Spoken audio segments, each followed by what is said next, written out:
If you are like most people, when someone is using their mobile phone while in a conversation with you, it feels rude and disrespectful.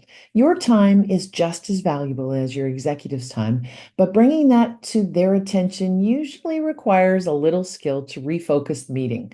This week's group therapy was about exactly that situation. Help me, Rhonda. During my one-to-one meetings with my exec, he sits answering text messages on his phone while I'm talking to him about his schedule. Half the time, he has to ask me to repeat because he wasn't listening properly. I find this incredibly rude and irritating. How would you politely deal with this? Signed, seeking to be polite and professional. And most of you shared that you've dealt with something similar and shared your advice. The most popular piece of advice shared was to just stop talking when that happens. It might take a minute or two for your executive to realize that you've stopped talking, which means they wouldn't have heard what you had to say anyway, but it draws attention to the fact that they weren't listening. Samantha Teresa from Deep River, Ontario says that when they notice that you aren't speaking anymore, to say, I'm just waiting until you are ready before you continue the meeting.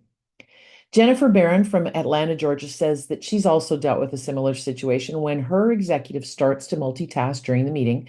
She asks him if there was something urgent that he needs to deal with, as it could have been a family emergency or something unexpected. And when he says, no, I was just multitasking, Jennifer asked him to please stay focused on their meeting. She reminded him that they don't have a lot of time together and that if he could give her his full attention, they will get more done in less time.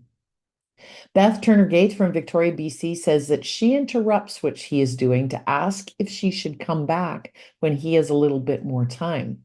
And it might be that although you've had the time scheduled, there are other priorities that are distracting and derailing your meeting. It also shows that he is prioritizing something and that if it is not more important, it does identify that. If it is more important, then rescheduling does make sense. Whitney Musica from Sudbury, Ontario says to be firm and, of course, respectful, but to put the ball in his court to decide how you will proceed. Ask him if he wants you to wait, reschedule, or will he put the distraction away?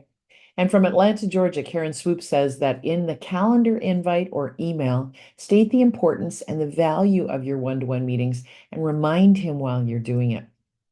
Teresa Doucette from Cambridge, Ontario says that she has had the best success with focus on the meetings if they don't meet in the executive's office.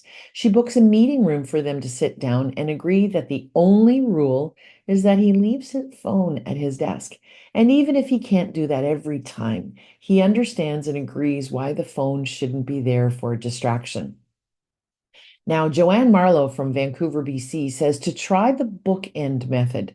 Start with a positive statement, such as, thank you for taking the time to meet with me. Then state the middle part, which is what you need and how you feel.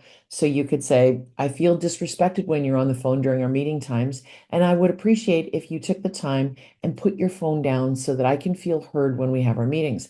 Both of us have very busy lives, and this way we can have a conversation that's effective and respectful. After he apologizes or puts the phone down, have your meeting. And then the last bookend is the positive at the end. I know we both have busy schedules and appreciate when we can both focus on what is said. Afterwards, make sure you thank them for listening during their busy schedule.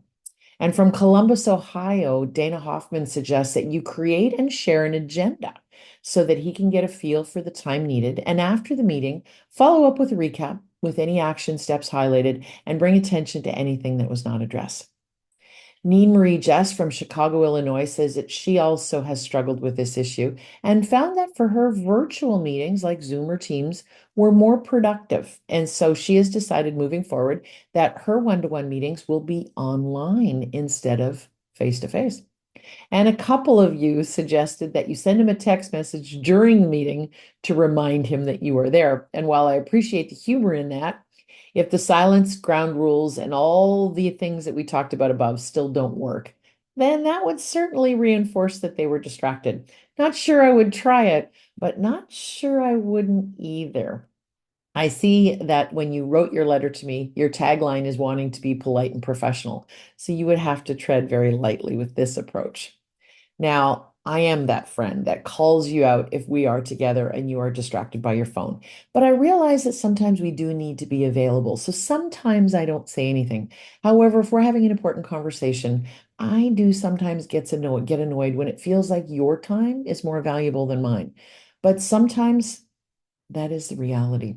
So do what you can do to make your time feel valued and valuable. And good luck.